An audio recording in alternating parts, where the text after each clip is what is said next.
This is not the rude guest hotline because we got a guest in person with us, yes. Our guy Ryan Leaf. Ryan, what's up, man? Thanks for making some time for us.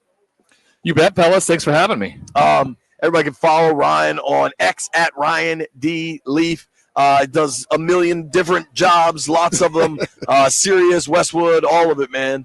We were talking in the break there about everything that happened with Washington this offseason and how well it went, right? And they get to the NFC title game. They get drummed, but they kind of outperformed what anybody expected. Yeah. And you said something interesting. When you hire the right coach, a lot of things can fall into place. What do you think of Dan Quinn? I think he's amazing. You know, I think that what he's able to do in terms of bringing players together, the development of them, and then there's something that you can't quantify in a variable around being around the football. And defensively, that's exactly what he's done his entire career, no matter where he's been. And I always felt like that Super Bowl loss was certainly not his fault. Kyle Shanahan, all he had to do was kneel down, and they win that football game. And Dan Quinn's a Super Bowl champion head football coach. Instead, he's tossed to the side and was just kind of like leftovers last year for Washington, really. People thought it was like the crumbs that were being picked up of the coaching market. Instead, he was the best one from a year ago. Yes.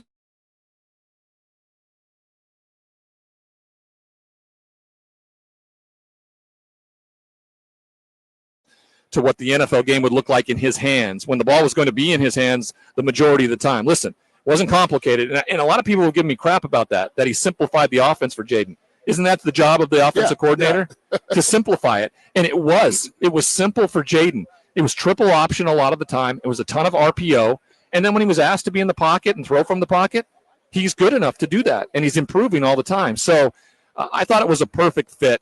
And listen, I love the fact that people are excited and like, hey, they got drummed in the NFC title game, but they got lots further than they thought that they would. Listen, Detroit just explained to you how difficult it is to get back there. Yeah. And so this was a real opportunity for them to win. It was. They know what it was like to beat them, but it just goes to show you the guys that were not locked in, the guys that were young and who haven't played in those moments, they turned it over. It wasn't Jayden's fault. Defensively, they were a wreck. They couldn't figure out a way to stop anything there either. But listen, if they don't turn the football over, it's a different football game. Completely different football game. Dude, even the last one, the Eckler fumble, they had cut it to 11. They were in midfield. They had just forced the punt. Sorry, B. But right, the importance, like when you get that quarterback with the right mindset, you know, everything today is blown up with social media and all, but Jayden doesn't care about none of that. How important is that for a football team? Yeah, I mean, he played a lot of college football. You know, he went to Arizona State where there was early success. He beat Justin Herbert as a freshman, transfers to LSU, you know, has a pretty good year his junior year, but wasn't necessarily anything that people would think what would happen his senior year. They beat Alabama, and then his senior year, he just, you know, he goes wild. The statistics, the Heisman Trophy victory, everything that comes with that. And then being the second pick in the NFL draft, you know, not a lot of pressure, you know, as the number one overall pick. Yeah. It really is. There's something to it. When you're not pick 1A and 1B, where there wasn't really a discussion. It was Caleb all along. He was better, they said. And Jayden was firmly the better quarterback, just more. And then the mindset that he has. I spoke to the Arizona State football program, I think when he was a sophomore, and I use this line with guys all the time. I talk about how once you get to the NFL, you're the CEO of a Fortune 500 company. And so everything you do is about building the foundation strong enough to get you that second contract. Those were things that I didn't understand, that I didn't do, and he did exactly that. Like things like you heard, he lived with his mom. You know, he didn't go out. It was football, football, football. And guess what? He was handed the responsibility of handling the ball the entire football game. He was responsible for it offensively, and that is a lot to ask of a rookie. He has a lot of football under his belt. So, I mean, there's nothing but optimism ahead for them when it leads to the quarterback position. People are going to come after Cliff Kingsbury. I do not know why more people didn't. He was exceptional this year. He's been a head coach before. He knows what he did wrong, what he did right. But they got everybody back. They got to get better on defense. Clearly, injuries played a part of that. But they got some rookies that were thrown into the fire at the corner position, and they'll be better next year. Yeah, for sure. Talking with Ryan Leaf here, live from Radio Row, New Orleans, Louisiana. Specifically with Cliff, you've mentioned it a few times. What do you think he did so well to really – you kind of mentioned simplifying the offense. And for me, I think they added more as the year went on, and it became clear that Jayden could handle more. Well, what I think happened is that he just defenses dictated what he did with the football. So what it essentially is, it's the triple option. It's just the new generation of the triple option, right? Instead of you have a dive man and a pitch man, you now have a zone read man, and then either the receiver out on the edge or your RPO game. And so what happens is just what he got better at throughout the year is that he read it. Defenses did different things every week trying to figure out a way to stop it, and he just went to the next option with it. But when there's three options and it dignifies what the defense does specifically, they have to be on point. There has to be a man-to-man for everybody accounted for. And when they mess up and when they don't, Jayden made him pay. It's plain and simple. And you say these things and you talk about these things, how you can simplify it all, but to have the ability to have a player that can do it, that's a different story. And those are few and far between. And the thing you said earlier, I've always said it. I used to hear all these defensive coaches talk about how complicated their schemes are. And my simple thing was, if it's too complicated for your guys to learn, then it's too damn complicated. And you say what they did, they simplified. You don't want a guy thinking on the football field. You just want him reacting. And that's not a knock. Yeah, it's not a knock at all. Like if you gave him everything in the playbook too, I'm sure you'd be fine with it, but I don't think they'd be as efficient. Yeah. And that's what you're looking for as a rookie quarterback. You want him to be as efficient as possible. You don't want him thinking. In that game against Philly during the regular season when he had to come back, he's not thinking on that final drive. He's reacting and throwing that shot, and he's accurate. The touchdown pass against Atlanta, right? I mean, those types of plays like that they're uncanny when you're not thinking about it. And so that's what was so impressive with him. I thought the two best quarterbacks in this year's draft was Michael Penix and Jayden Daniels, and we got a heck of a game there, week 16. That was so much fun. Yeah. Well, dude, there was an awesome moment. It's funny you mentioned that Atlanta game. I don't know if you saw this. It made the rounds on Instagram and stuff. If you remember, before the game-winning throw, there was a timeout, and they're in overtime, and Mariota and Jayden have a really strong relationship. And Jayden just looked gassed. He was kneeling down, crouching down. And Mariota just came over to him, and he's like, stand up, get your breath.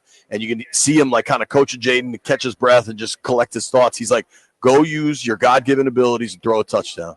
And then the next play, it's right there. And there was some level of kind of magic for this Washington team. But he has a quarterback that he trusts. Right. And when you have that, it's a sky is the limit kind of thing. I mean, I tell you what, Marcus Mariota may be one of the best human beings on this planet. Totally agree. And to be in, he's a fellow Heisman Trophy winner, the first Oregon player to ever do that. What he did for that school, what he did for the, the Polynesian and Hawaiian cultures is unbelievable. And he still has the wherewithal to be that mentor in a position where he's, he always thought he'd be the star, and that's huge. It's awesome to hear that. Jayden Daniels, to respect that and to understand. And when you hear that, all of a sudden just go, I can do this.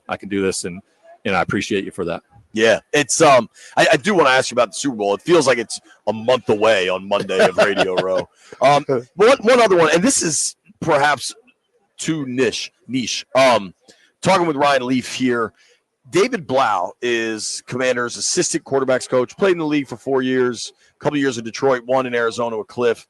He's on the Commanders staff, and I think a lot of folks have requested interviews. Washington seems like they're kind of blocking him.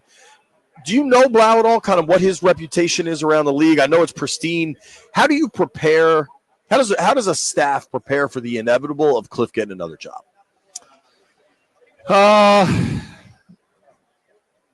I mean, you promote from within. You build guys up in that way. You see Detroit doing something similar right now.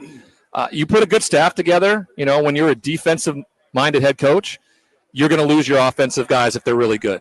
That's why I think more and more you're going to see situations where you have, and then they have. They went after Ben Johnson. They went after Liam Cohen. You go find the offensive coordinator who calls the plays, and therefore – your offensive coordinator can never leave your quarterback that you find. Mm-hmm. Look at Tampa. They lost Dave Canales and Liam Cohen in back-to-back years that really helped Baker Mayfield. Defensive-minded head coach in the spot right there. That's never going to change.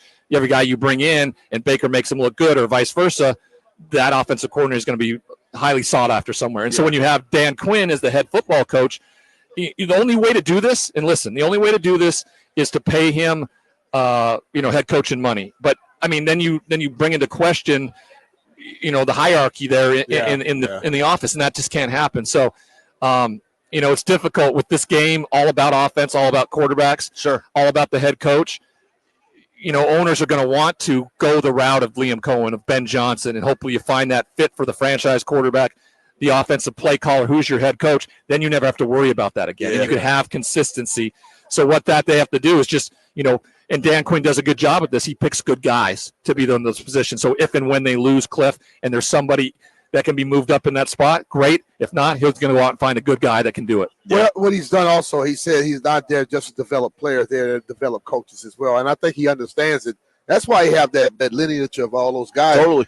All the guys on offense, you had about 5 guys that has called plays before. Yeah. Brian Johnson. Anthony Lynn. Yep. He's smart by having people in place. He watched this happen. Knows somebody's going to leave. Pete Carroll. He was under Pete Carroll. He watched Pete develop and empower coaches, and it's just been really, really fun to see. Well, and then on that Falcons staff too, when Kyle left and took everybody to San Fran. Let's switch it. You mentioned quarterbacks. Obviously, Chiefs Eagles this week. One side you like? I mean, this is a no-brainer. I got burnt 2 years ago on this. There's no evidence that shows that the team who's won 17 consecutive one-possession games is not going to do the same in this football game. There's just you can't tell me it because there's no evidence to show me it. All right, and so either I have to start believing what I'm seeing. And I don't know why in baseball and basketball, teams that win at the buzzer and win one-possession games are yielded as a strength. And people are looking at this Chiefs team like it's a weakness that they're not blowing people out. They didn't hang 55 on them in the NFC Championship game. Like, listen, bottom line is I think that Philly has probably the better roster. I think the defense is probably even better because of what Vic Fangio does in terms of only rushing 4 and still getting pressure on the quarterback. Go look at the statistic for Vic Fangio against Patrick Mahomes. I think it's 0-10. It doesn't bode well. Yeah. I'll just put it that way. Bottom line is it's going to be a one-possession game. Kansas City wins that kind of game, 31-28. There you go. Ryan, thanks for the time, bro. Ryan. Appreciate you sitting down with us. You bet, fellas. Have a great day. Everybody give him a follow at Ryan D. Leaf. Listen to him on Sirius, Westwood, all the good stuff. Ryan always got a lot of great info. Thanks, dude.